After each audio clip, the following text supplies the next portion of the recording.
بہت بڑا طبقہ ہے جو اس نفرت کی سیاست کو ملک کی تباہی کا سبب سمجھتا ہے۔ جمعیت علماء کی یہ تحریک ہے، ہم اسی لیے آپ کے پاس آئے۔ ہم وقف بل کو ایک مذہبی مسئلہ سمجھتے ہیں۔ آپ اس بات کو سمجھیے، لوگ نہیں کہتے، میں تو سچ بات کہہ دیتا ہوں، آپ کے اس صوبے کی حکومت وہ بیساکھی ہے جس کے اوپر مرکزی حکومت ٹکی ہوئی ہے، یہ بھی اس کے اندر شریک ہے۔ وہ کہتے ہیں کہ ہم مسلمانوں کو کوئی تکلیف نہیں پہنچنے دیں گے۔ میں نے جو بات کہی ہے اسی لیے کہ یہ آواز ان تک پہنچے کہ وقف کو زندہ رکھنا یہ ہمارا مذہبی فریضہ ہے، ہمارا مذہب ہے وقف۔ اگر آپ اس کی تائید کریں گے تو مسلمان خود فیصلہ کرے کہ آپ کی گورنمنٹ آپ کے مذہب کو زندہ رکھنا چاہتی ہے یا آگ لگانا چاہتی ہے۔ جمعیت علماء ہند زندہ باد، مولانا ارشد مدنی، نعرہ تکبیر، اللہ اکبر، ارشد مدنی قلم بڑھاؤ، تمہارے ساتھ ہیں، جمعیت علماء ہند زندہ باد۔ میرے بھائی، تیسرا مسئلہ مدرسوں کا مسئلہ ہے۔ مدرسے دو طرح کے ہیں، ایک وہ مدرسے ہیں جو گورنمنٹ سے امداد لیتے ہیں، ایک وہ مدرسے ہیں جو گورنمنٹ سے ایک پیسہ بھی نہیں لیتے۔ ہم پہلے سے کہتے تھے، لوگوں سے بلاتے تھے کہ پیسہ مت لو۔ یہ ہو نہیں سکتا کہ گورنمنٹ دے اور تم سے لینا، یہ نہیں ہو سکتا۔ آج سے تقریباً 15-20 سال پہلے دلی کے اندر ایک میٹنگ بلائی، بہار کے لوگ بھی اس وقت گورنمنٹ میں تھے، یہ بھی تھے، اور وہ یہ تھی کہ مدرسے والوں کو ہم پیسہ دیں گے۔ سب نے منع کر دیا کہ ہم نہیں جائیں گے۔ میں نے یہ سوچا کہ مجھے جانا چاہیے، چنانچہ میں چلا گیا وہاں۔ انہوں نے مجھے اسٹیج پر بلا دیا، اس کے اندر بڑے بڑے وزراء بیٹھے ہوئے تھے، ارجن سنگھ بھی تھے اور دوسرے لوگ تھے۔ وہاں تقریر کرنے والوں نے تقریر کی مدرسوں کے خلاف، میں خاموش بیٹھا رہا۔ اس کے بعد مجھ کو کہا کہ آپ بولیں۔ میں بولے، میں نے ان سے کہا کہ آپ نہیں جانتے کہ مدرسوں کا کردار کیا ہے۔ میں آپ کو بتاتا ہوں، جب 1857 کے اندر لوگوں کا قتل عام ہو گیا تو اب ملک کی آزادی کے لیے جہاد کرنے والے مجاہد ہی ختم ہو گئے۔ جن لوگوں نے جہاد کیا تھا وہ جیل میں پکڑے گئے۔ جب عام معافی کا اعلان ہوا تو علماء نکلے اور سر جوڑ کر بیٹھے۔ 57 میں جہاد ہوا تھا، ٹھیک 9 سال کے بعد 1866 میں دارالعلوم کی بنیاد رکھی۔ کیوں؟ اب مجاہد زندہ نہیں رہے، دارالعلوم میں جنگ آزادی کے لیے مجاہدین کی فیکٹری بنانی تھی، وہ ہے دارالعلوم کے اوپر۔ مدارس اسلامیہ زندہ باد، جمعیت علماء ہند زندہ باد، نعرہ تکبیر، اللہ اکبر، مدارس اسلامیہ، اللہ اکبر۔ اس فیکٹری سے بڑے بڑے ہزاروں مدرسے بن گئے۔ جہاں دنیا میں جائیے، نیو یارک میں چلے جائیے، واشنگٹن میں چلے جائیے، لندن میں چلے جائیے، ساؤتھ افریقہ میں چلے جائیے، اور ایشیا کے اندر تو جس ملک میں قدم رکھو یہیں کے فارغ ہیں یا یہاں کے فارغ ہونے والے کے شاگرد ہیں جنہوں نے مدرسے بنا رکھے ہیں۔ یہ مدرسے در حقیقت ملک کی آزادی کی ضمانت ہے۔ ملک کے اندر حضرت شیخ الہند یہیں کے پیدا ہوئے جنہوں نے 4 سال مالٹا میں جیل کاٹی۔ مولانا مدنی یہیں سے پیدا ہوئے ہیں جنہوں نے 9 سال انگریز کی جیل کاٹی ہے۔ اور میں نے کہا میں کتنوں کا نام لوں آپ کے سامنے۔ یہ مدرسوں کی زندگی ہے اور یہ تاریخ ہے۔ آپ اس تاریخ کو بجھانا چاہتے ہیں، کہتے ہیں بالکل نہیں۔ انہوں نے کہا کہ ہم نہیں بجھانا۔ میں نے کہا کہ یہ ہو نہیں سکتا کہ آپ پیسہ دیں انہیں اور پھر ان کے نظام تعلیم اور نصاب تعلیم میں دخل نہ دیں۔ آواز آئی ہم وعدہ کرتے ہیں کہ نہیں دیں گے۔ میں نے کہا اچھا، میں آپ کو جھوٹا نہیں کہتا ہوں، مجھے یہ بتائیے کہ ابھی الیکشن میں 3 سال باقی ہیں، کیا آپ یہ ضمانت دے سکتے ہیں کہ 3 سال کے بعد جو الیکشن ہوگا اس الیکشن کے نتیجے میں کامیاب ہو کر آپ ہی اقتدار کی کرسی پر بیٹھیں گے؟ کہنے لگے نہیں دے سکتے۔ میں نے کہا تو آپ تو 3 سال کی ضمانت نہیں دیتے، اور میرے دل میں یہ ارمان ہے کہ اگر قیامت تک میں زندہ رہوں گا تو مدرسوں کو لے کے چلوں گا۔ میرا آپ سے کیسے ہو جائے گا؟ میری آپ سے اس میں مسالات نہیں ہو سکتی۔ آپ کو اسکول بنانے ہیں، آپ مجھے دیجئے، آپ اگر 50 اسکول کہیں گے میں 50 بنا دوں گا، لیکن آپ یہ چاہیں کہ مدرسے کو ختم کر کے اس کے اندر اسکول کا نصاب بن جائے، یا یہ مدرسے آپ سے پیسہ لے کر چلے، جمعیت علماء اسے گوارا نہیں کرے گی۔ میں نے ان سے کہا کہ مدرسے اور مسجد میں کوئی فرق نہیں ہے۔ کہنے لگے وہ کیسے؟ میں نے کہا اس لیے کہ اگر مسجد میں نماز پڑھی جاتی ہے، مدرسے میں نماز سکھلائی جاتی ہے۔ اگر مسجد میں نماز کے اندر قرآن پڑھا جاتا ہے، مدرسے کے اندر قرآن پڑھنا سکھلایا جاتا ہے۔ کیسے دونوں الگ ہو جائیں گے؟ یہ دونوں ایک دوسرے کے ساتھ ہیں۔ جیسے ہم مسجد اپنی خود بناتے ہیں، چاہے ایک چھپر ڈال کر کے بنائیں، اسی طرح ہم مدرسے میں بھی آپ سے کوئی مساعدت لینا ہم نہیں گوارا کرتے۔ اچھا، میں یہ کہہ کر کے بیٹھ گیا، صدیقی صاحب جن کو گورنمنٹ نے بنایا تھا اسکولوں کو ان کا اقلیتی کردار دینے کے لیے، وہ میرے برابر بیٹھے تھے، وہ بھی اس اجتماع کو بلانے والے تھے۔ اس کے بعد ایک اور صاحب کھڑے ہوئے میرے بعد، انہوں نے پہلے سے یہ کہا کہ مجھے بڑا افسوس ہے کہ آپ نے ارشد کے بعد مجھے بلا لیا، کچھ وقفے کے بعد بلاتے۔ انہوں نے تقریر، اور جیسے انہوں نے کہا میں نے اس پر یہ کہا کہ میرے اندر یہ طاقت ہے، آپ جو فرمائیں گے میں اسے قبول کروں گا، خاموش، میں کوئی اس کی تردید نہیں کروں گا، اس لیے آپ فرمائیے۔ جیسے انہوں نے کہا کہ مدرسوں کا کردار کمزور ہو گیا، وہ تو مجمع جو صبح سے کھڑے ہو گئے، خبیث ہے، اتار دو، پھینک دو، نکال دو اس کو یہاں سے۔ جب آگ لگنے لگی تو میں نے صدیقی صاحب سے کہا صدیقی صاحب میں تو جا رہا ہوں۔ صدیقی صاحب نے مجھے پکڑے، بھائی خدا کے لیے بیٹھ جاؤ، یہ مجمع ہمارے قابو میں نہیں آئے گا۔ تو میں نے ان لوگوں سے کہا کہ بھائی کیا بات ہے، کیوں آخر گھبرا رہے؟ ایک بات ہے، آپ کی مرضی کے مطابق ہے آپ قبول کیجئے، نہ مرضی کے مطابق ہے آپ نہ قبول، لیکن اس اجلاس کے اندر یہاں کیوں شور بچاتے ہو؟ خیر وہ لوگ بیٹھ گئے۔ جب ہو گیا تو میں اٹھ کے بھاگ گیا۔ کانگریس گورنمنٹ کی جو بالکل آخری شخصیت تھی، انہوں نے کہا کہ بھائی سونیا جی صدر تھی، انہوں نے کہا کہ آپ نے کیا کر دیا؟ میں پہلے منع کرتی تھی کہ اس مسئلے کو نہ چھوڑو، بند کر دو اس کو، جو مدرسہ بند ہو گیا۔ آج بھی یہی مصیبت تھی، ان مدرسوں کے خلاف ابتدا میں جو امداد نہیں لیتے تھے کوئی نہیں بولتا تھا، اس لیے کہ جب تمہارا کھایا نہیں ہے تو تم ہم سے پوچھ کیوں سکتے ہو؟ جو تمہارا کھاتے ہیں ان سے جا کے کہو، انہوں نے کھایا ہے اب تم ان کے حلق سے نکالو، ہم نے تو کبھی تم سے 2 پیسے بھی نہیں لیے۔ دارالعلوم دیوبند کو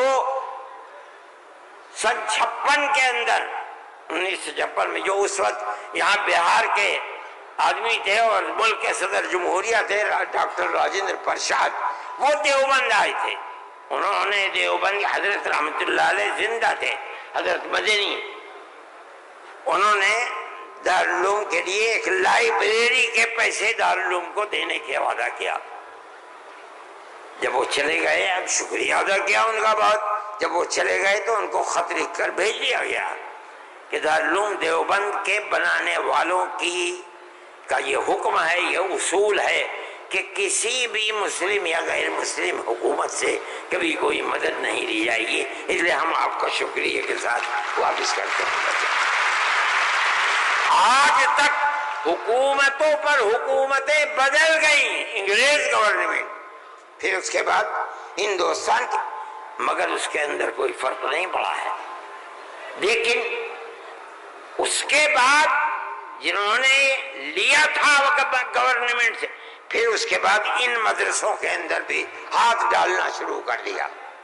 جمعیت علماء اس سلسلے کے اندر کورٹ میں گئی، اگرچہ ان مدارس کے سلسلے میں کوئی فیصلہ ابھی تک نہیں آیا، لیکن ہم یہ سمجھتے ہیں کہ قانونی اور دستوری اعتبار سے جو گورنمنٹ سے کوئی چیز نہیں لیتے، پہلے لیا جاتا تھا چھٹیوں کے اندر گورنمنٹ سے، وہ قانون تھا کہ جو ٹکٹ طلبہ لے کے گھر جاتے تھے کنسیشن، اس میں پیسہ کم ہو جاتا تھا. جب گورنمنٹ کی نظریں بدلنی شروع ہوئی، دارالعلوم نے بند کر دیا، اس کو ہم نہیں لیتے. یہ بات ہم نے کہی، یہ اللہ کا بڑا احسان ہے کہ جو تبصرہ آیا، ابھی تک فیصلہ نہیں آیا، وہ تبصرہ بھی حق کے اندر ہے. انشاءاللہ جب گورنمنٹ سے کوئی تعلق ہی نہیں ہے اور دستور کی دفعات 25 اور 26 اقلیت کو یہ حق دیتی ہے کہ وہ اپنے اداروں کو قائم کر لے، کوئی رکاوٹ نہیں ہے، تو ہمارے مذہبی اداروں کے اوپر کیسے رکاوٹ ہو سکتی ہے؟ دستور کی یہ دفعات ہمارے لیے چین و سکون اور عزت و آبرو کے ساتھ ملک میں رہنے کا ہمیں حق دیتی ہے. ہم یہ سمجھتے ہیں کہ مستقبل کے اندر بھی انشاءاللہ ہم اپنے ان پروگراموں کے اندر کامیاب رہیں گے. میرے بھائی، فلسطین کا مسئلہ ہے.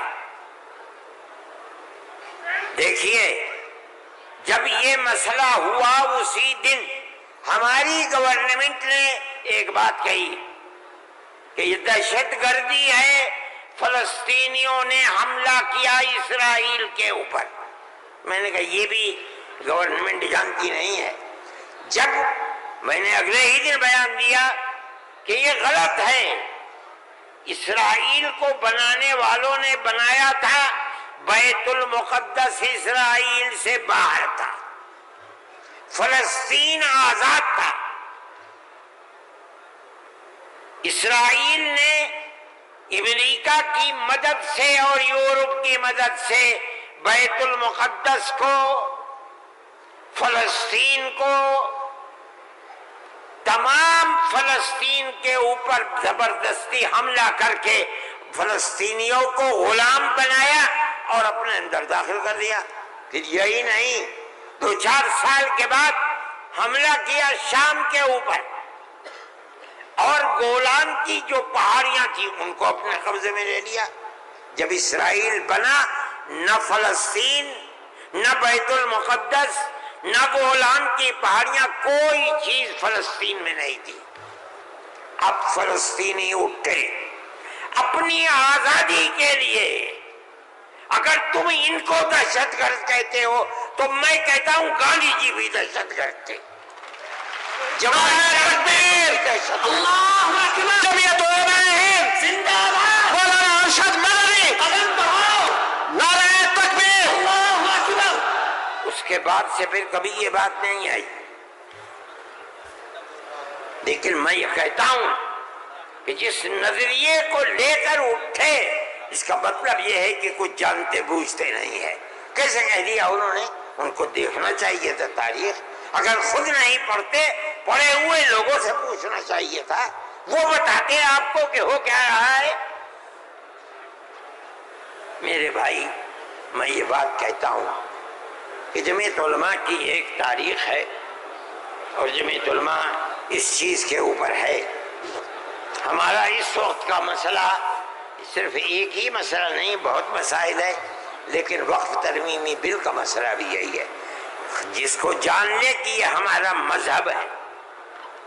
ہم یہ کہتے ہیں بہار کی گورنمنٹ کو بھی، آندھرا گورنمنٹ کو بھی اگر وہ کریں گے تو اس کا مطلب یہ ہے کہ مسلمان کے پیٹ کے اندر چھرا گھونپیں گے اور مسلمان کے مذہب کو آگ لگانا چاہتے ہیں. مسلمان کو سوچ لینا چاہیے کہ وہ کیا کرے گا اور مستقبل کے اندر اسے اس جنجال کو کس طرح نمٹانا ہے. ہم ایک بات کہہ رہے ہیں اور ہمیں یہ کہنے کا حق ہے، اس لیے کہ دستور کے خلاف ہے. دستور نے ہمیں مذہبی آزادی دی ہے. آپ وقف کو مذہب نہیں سمجھتے، لیکن اس لیے نہیں سمجھتے کہ نہ آپ قرآن کو جانتے ہیں نہ آپ حدیث کو جانتے ہیں. حضرت عمر رضی اللہ تعالی عنہ نے اپنا ایک باغ وقف کرنے کی نبی کریم علیہ السلام سے اجازت چاہیے جو خیبر میں تھا. آپ نے فرمایا میری رائے یہ ہے کہ تم باغ کو وقف مت کرو بلکہ باغ کی کھجوروں کو وقف کر دو فقراء اور مساکین کے لیے، اس لیے کہ باغ تمہارا رہے گا. باغ اس کا محتاج ہے کہ تم اس کی دیکھ بھال کرو. وقف کر دو گے کوئی دیکھ بھال نہیں کرے گا. باغ تمہارا ہے، تم اس کی دیکھ بھال کرو، جو پھل اس کے اوپر آئے گا وہ فقیروں کو اور محتاجوں کو تقسیم کر دو. انہوں نے ایسے ہی کر دیا. میرے بھائی وقف 1400 سال سے چلا آ رہا ہے.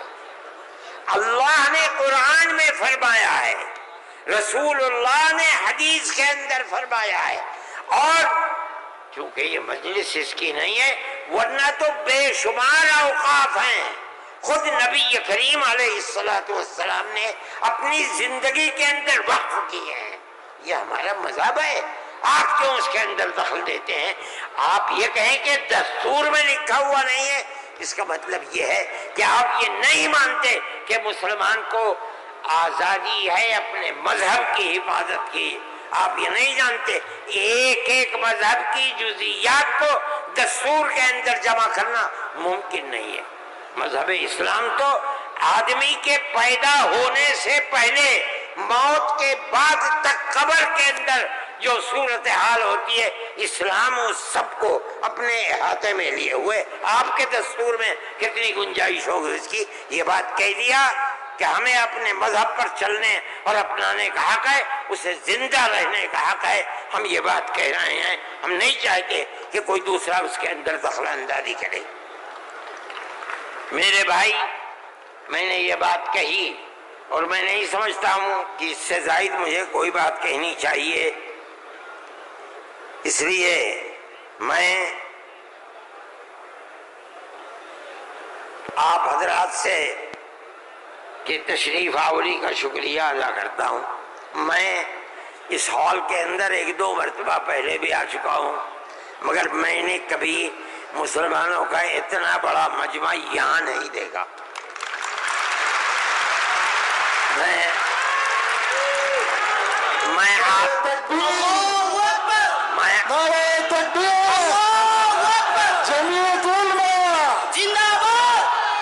آپ حضرات کا شکریہ ادا کرتا ہوں اس لیے کہ یہ سب جگہ شہرت تھی کہ اس اجلاس کا مقصد وقف ترمیمی بل کی مخالفت ہے.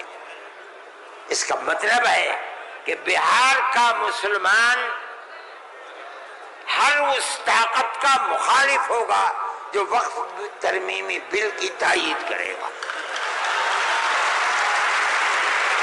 اس لیے آپ حضرات کا اس گرم جوشی کے ساتھ یہاں آنا، میں جمعیت علماء کے خادم کی حیثیت سے آپ کا شکریہ ادا کرتا ہوں. اللہ آپ کو خوش رکھے، خیر و عافیت کے ساتھ رکھے. آپ اپنے مذہب کو سینے سے لگائے ہوئے زندہ رہیں اور مذہب کو خدا کرے زندہ رکھے۔ میں آپ سب حضرات کا شکر گزار ہوں، جو لوگ باہر سے آئے ہیں میں ان کا بھی شکریہ ادا کرتا ہوں۔ جن لوگوں نے پٹنے کے رہنے والوں نے، قادری صاحب کے صاحبزادے اور جمعیت علماء کے ورکرز جو یہاں کے ہیں یا باہر کے رہنے والے ہیں پٹنے کے علاوہ کے، جن لوگوں نے کوشش کی ہے، جمعیت علماء کے دل میں اس کی بڑی قدر ہے۔ اللہ تعالیٰ ان کی کوششوں کو قبول فرمائے، اور حکومت کو کسی بھی ایسے کام سے جو صوبے کے اندر یا ملک کے اندر مسلمانوں کی دل آزاری کا سبب بنے، اس سے باز رکھے، اور خدا کرے کہ اس ملک کے اندر امن و امان، پیار و محبت مذہب سے اوپر اٹھ کر ہندو اور مسلمان سب مل جل کر اپنی پرانی تاریخ کو یاد کریں اور زندہ کریں۔ مسلمان اور ہندو گاؤں در گاؤں آج سے نہیں 1300 سال سے رہتا چلا آ رہا ہے، کہیں تو کوئی جھگڑا نہیں ہے۔ آج کون سی ملک کے اوپر آفت ہے کہ آگ لگانے ہی کے اوپر سیاست کی بنیاد رکھی ہوئی ہے؟ ہم اس کے مخالف ہیں، ہم اس کو پسند نہیں کرتے ہیں۔ ملک ہمارا ہے، ہم ملک کے اندر امن و امان کو چاہتے ہیں، پیار و محبت کو چاہتے ہیں۔ جس طرح ہندو کا حق ہے مسلمان کا بھی حق ہے، ایک دوسرے کے ساتھ پیار و محبت کرنی چاہیے۔ میں ہر مسلمان سے کہتا ہوں، چاہے گھر ہو، محلے میں ہو، دکان پر ہو، بازار میں ہو، اسکول میں ہو یا اپنے کھیت میں ہو، اپنے پڑوسی ہندو کو اپنا بھائی سمجھو، ایک دوسرے کے ساتھ پیار و محبت کرو، جو ضرورت مند ہے اس کی ضرورت کو پورا کرو۔ تمہارا یہ عمل تمہارا مذہبی عمل ہے، یاد رکھنا۔ یہ نہیں کہ میں کہہ رہا ہوں، جمعیت علماء کا نہیں، قرآن و حدیث یہی کہتا ہے۔ اس لیے آپ اپنی اس محبت بھری زندگی کو دنیا کے سامنے پیش کریں۔ میں ارباب مدارس سے بھی کہتا ہوں، وہ جہاں جائیں، جہاں رہیں، جہاں مدرسہ چلائیں، ایک دوسرے کے ساتھ انس، ہندو مسلمان کو قریب کرنے کی اپنی تحریک کو زندگی عطا فرمائیں، جو آپ کی تحریک نہیں ہے، اسلام کی دی ہوئی تحریک ہے۔ اللہ ملک کے اندر امن و امان کو قائم رکھے، پیار و محبت کو زندگی عطا فرمائے۔ میں ڈاکٹر صاحب، صدر صاحب، جنرل سیکریٹری صاحب بہار، ان سب کا تہہ دل سے شکریہ ادا کرتا ہوں۔ اللہ ان کی کوششوں کو کامیاب فرمائے اور اس اجتماع کو اپنے مقاصد کے اندر کامیابی عطا فرمائے۔ وصلی اللہ تعالی علی خیر خلقہ سیدنا اللہم انا نشہد